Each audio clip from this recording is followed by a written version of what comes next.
Buen día, doctor. Somos el equipo conformado por Abraham Álvarez Corzo, Anael Herrera González, Orbelín Gutiérrez Velázquez y Víctor Mario Zelaya Cruz. Y le vamos a hablar sobre las patologías de fagocitosis, vías de complemento y complejo mayores de compatibilidad. Yo le hablaré sobre las patologías derivadas de una fagocitosis deficiente. La fagocitosis es el proceso clave para la eliminación de patógenos que afecten el cuerpo. Cuando encontramos una deficiencia en esta, sería muchas veces debido a una activación de las células fagocíticas, algún defecto genético o en alguna deficiencia para el marcaje y la movilidad de estas mismas. Entre ellas encontramos a la enfermedad granulomatosa crónica, el SG, que es una enfermedad que se conforma de una mutación en el cromosoma X, en su locus XP21, que esa unidad codifica el NADPH oxidasa, y en otras subvariantes también puede ser autosómica recesiva, afectando los genes en el cromosoma 16, en su subunidad 22, o en el caso del cromosoma 7, en la P47 del POX. El síndrome de Chiari-Higashi es una enfermedad causada en una mutación del gen LIST, que se ubica en el cromosoma 42, que regula el tamaño de los lisosomas y otras vesículas celulares. El LAT, o deficiencia en la adherencia de leucocitos, entre ellas encontramos varias formas de LAT. La más común sería el LAT1, que es una mutación del gen ITGB2 del cromosoma 21, que codifica la cadena beta 2 de la integrina C18. Síndrome de Griscelli tipo 2 es una enfermedad causada por una mutación en el gen RAP27 alfa en el cromosoma 21, que codifica una proteína importante para el transporte intracelular de las vesículas celulares.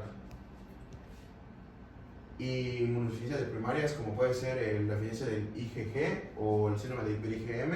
Hablando del caso del síndrome del hiper-IgM, está ligado al cromosoma X, defecto que se encuentra en el gen CD4DL en la XQ26, que impide interacción entre linfocitos T y células B, que serían las células presentadoras hacia el anticuerpo. La deficiencia en el G6PD o la deficiencia de glucosa 6-fosfato deshidrogenasa es una deficiencia ligada al cromosoma X, XQ28, y se afecta mayormente a hombres o masculinos, facilitando la producción de NADPH en la vía de pentosa fosfato. El síndrome de lupus eritematoso sistémico, esta enfermedad la vamos a ver a lo largo de la presentación, y una de sus variantes sería una mutación en mi caso sería una mutación del gen TRX1, que se ubica en el cromosoma 21, que codifica la electronucleasa TRX1, o su variante sería una mutación en el gen FCGR2A, que se ubica en el cromosoma 23, que codifica el receptor Fc gamma R2 alfa, que ese gen también genera el artritis reumatoide, y se comparte la mutación, pero podemos encontrar eritematoso con el mismo gen y también artritis reumatoide. Aquí es lo que le comentaba, una mutación en el gen FCGR3 alfa, que esa mutación ese gen se ubica en el 1Q23 y codifica el receptor de Fc gamma R3 alfa, en este caso, en el caso anterior es el 2, pero se ubican en el mismo cromosoma y en el mismo gen. Bueno, yo les voy a hablar sobre lo que es el sistema de complemento. En este sistema actúan tres vías principales, que es la vía clásica, la vía de lectinas y la vía alterna. Todas estas al final llegan al mismo proceso, que es nuestra vía lítica. Yo les voy a hablar en especial sobre la vía clásica. Entonces, ¿qué sucede en esta vía? Principalmente se ve afectado lo que es el cromosoma número 1.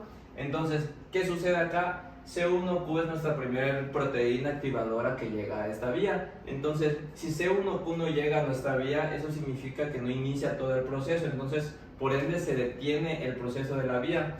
Esto da como resultado que el patógeno no puede marcar la proteína no puede marcar a los patógenos que vienen. Entonces, por ende, nos da principalmente, esto es una enfermedad que es muy común en este sistema de complementos, que es el lupus eritematoso sistémico y otros tipos de enfermedades.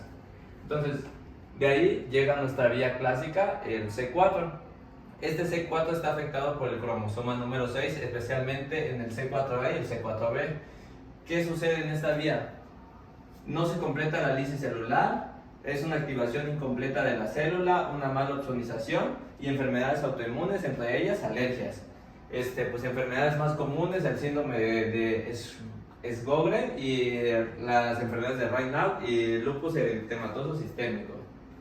De ahí prosigue el C2. Cuando tenemos una deficiencia de C2, no se forma la convertasa de C3, entonces por ende nuestra vía queda a la mitad y otra vez no procede nada, entonces por ende los pasos posteriores de la cascada de complementos se anulan.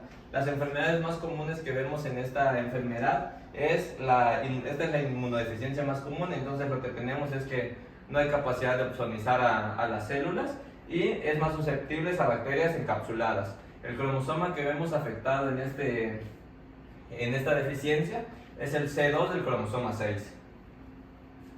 Bueno, ahora el C3.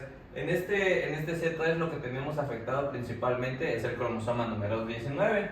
Las deficiencias de esta vía clásica lo que nos da es que C3 ya no puede marcar, entonces ya no se marca el patógeno, por ende no se completa el proceso de la cascada y por ende no se forma la convertasa de C5. Las enfermedades más comunes son enfermedades bacterianas recurrentes, depósitos en tejido, lo que nos causa una inflamación y un síndrome nefrótico, que aquí tenemos un corte histológico donde se puede apreciar ese síndrome nefrótico.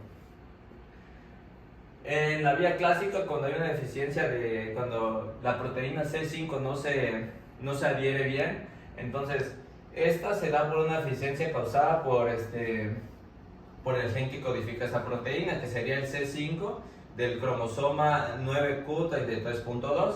Entonces, las deficiencias y defectos que se muestran aquí no se forma la convertasa C3 y aquí ya no se lleva a cabo la lisis de esta célula. Entonces, tenemos algo que se le conoce como MAC, lo que es el complejo de ataque a la membrana. Entonces, se lleva a cabo todos los procesos anteriores que se marca el patógeno y todo eso, pero al estar inhabilitado el C5, cuando no llega el C5, por más que esté marcado el patógeno, no se va a atacar porque no se está formando nuestro MAC.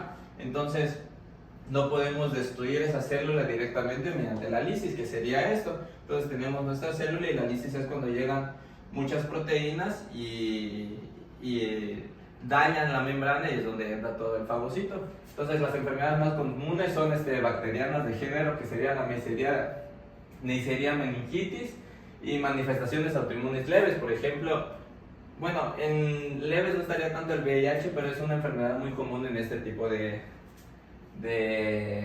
cuando hace falta esta proteína. Bueno, y para continuar les voy a hablar de lo que es C6, C7, C8 y C9, a lo que también conocemos como vía lítica. ¿Qué sucede cuando hay una ausencia de estas proteínas? Cuando hay ausencia de estas proteínas, el MAC no se completa, lo que es el complemento de ataque a la membrana. Entonces, este complemento son los que perforan a la membrana del patógeno para llevar a cabo su lisis. Entonces, si tenemos ausencia de C6, C7, C8 y C9, el MAC no se completa y por ende pierde su capacidad lítica para dañar a la membrana, entonces, del patógeno.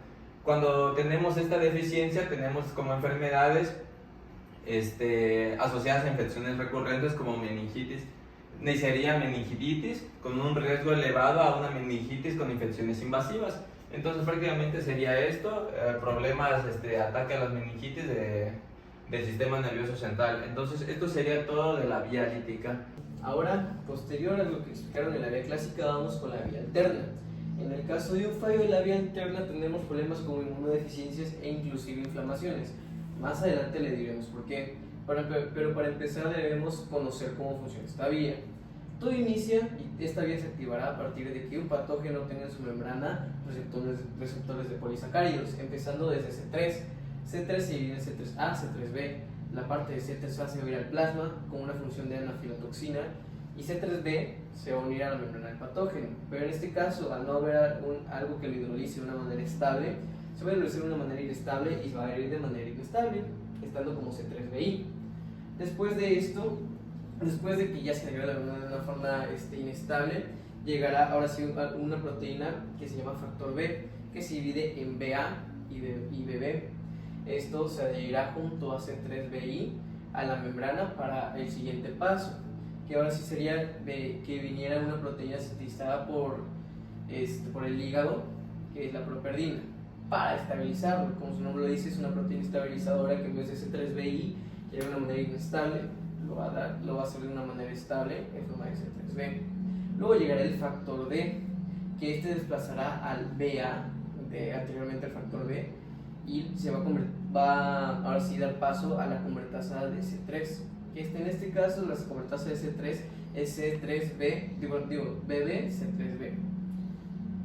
Si en este punto al fagocito no se le hace apetecible todavía el patógeno, lo que hará será venir otro C3, que ahora sí ya no se va a hacer como C3BI porque era inestable, ahora con la properdina va a venir, si lo hice de una manera correcta, y va a ser la convertasa de C5.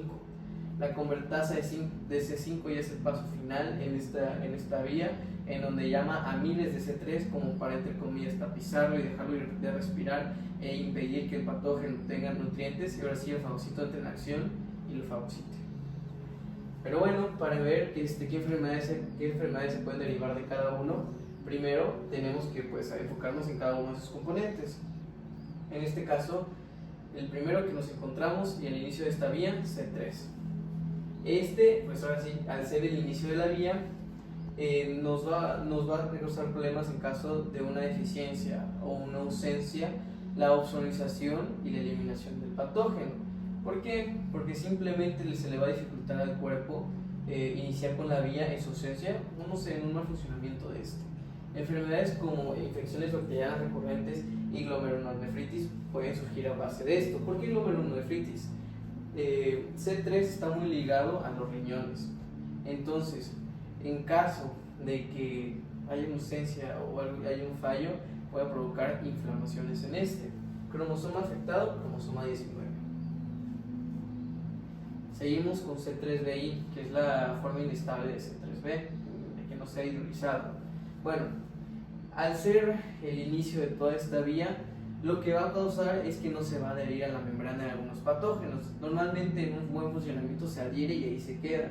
¿Por qué? Porque sirve como la parte de la opsonización, pero en este caso de que haber algún fallo en este proceso, van a haber algunos virus o bacterias que van a pasar y se van a ir sin que C3B se les adhiera. ¿Qué enfermedades pueden surgir a partir de esto? Pueden surgir enfermedades oportunistas bacterianas, ya sea como el Streptococcus pneumoniae, que como su nombre lo dice, pues ahora sí de que causa neumonía, amigdalitis, también puede dar infecciones como la otitis, también nos vamos a infecciones fúngicas que pueden ser como la candidiasis, infecciones virales como lo puede ser el citomegalovirus, e inclusive los protozoarios, que esos ya son a nivel del sistema nervioso. En este caso el cromosoma afectado sería el cromosoma 19. Y vamos ahora sí con el siguiente paso, que es el factor B. Ahora sí que el factor B es importante para la convertasa de C3, que como ya habíamos dicho era BB, C3B, lo que afectará la activación de la vía alterna y sus siguientes pasos. En este caso podemos encontrar enfermedades como lupus eritematoso sistémico y otras enfermedades autoinmunes. ¿Por qué ponemos esta imagen? Porque en este caso estamos viendo ahora sí un corte histológico de lupus eritematoso, viendo el epitelio, viendo el engrosamiento del epitelio y las células que se pueden ver afectadas. En este caso, ahora sí que el cromosoma afectado es el cromosoma 19. Y ahora vamos con el siguiente, que es la properdina. Ahora sí, un componente muy importante porque más que nada sabemos que es la estabilizadora de este proceso, ya que esta, en caso de haber una ausencia o un mal funcionamiento, puede reducir la actividad de todo este proceso al ser la estabilización, y pues nos hace muy susceptibles más que nada a infecciones bacterianas muy graves. ¿Como cuáles? Como las infecciones meningocócicas severas causadas por la Neisseria meningitis. ¿Como cuáles? Como la meningitis, e inclusive pues otras enfermedades respiratorias como la seria.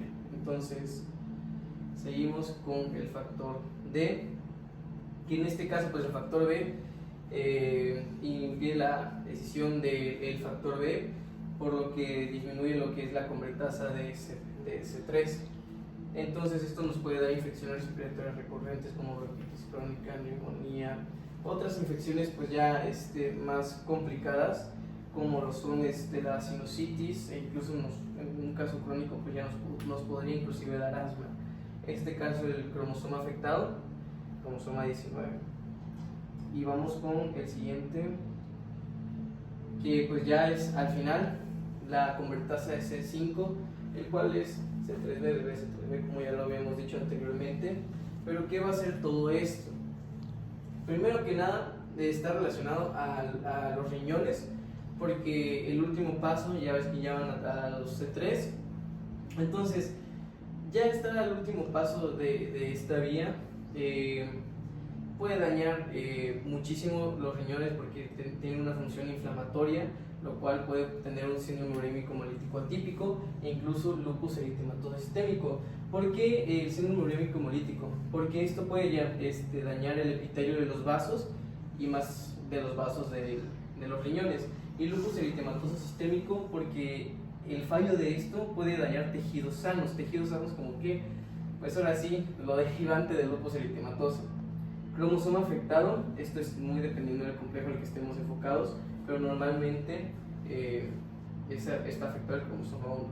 Tenemos imagen de lo que puede pasar a los riñones y ahora sí que el lupus eritematoso sistémico. Y pues, eso sería todo. Bueno, ahora voy a hablar sobre las patologías del complejo mayor de histocompatibilidad. Para hacer un poco más rápida y breve esta presentación, como sabemos existen dos clases de complejo mayor de histocompatibilidad y los dos provienen del brazo corto del cromosoma 6. Bueno, estas patologías son genéticas, absolutamente todas, y unas son autoinmunes. En las autoinmunes, pues ya yo les explicaré cuáles son, y pues únicamente es la presencia de un alelo o de un gen que hace que pues se puedan manifestar estas patologías.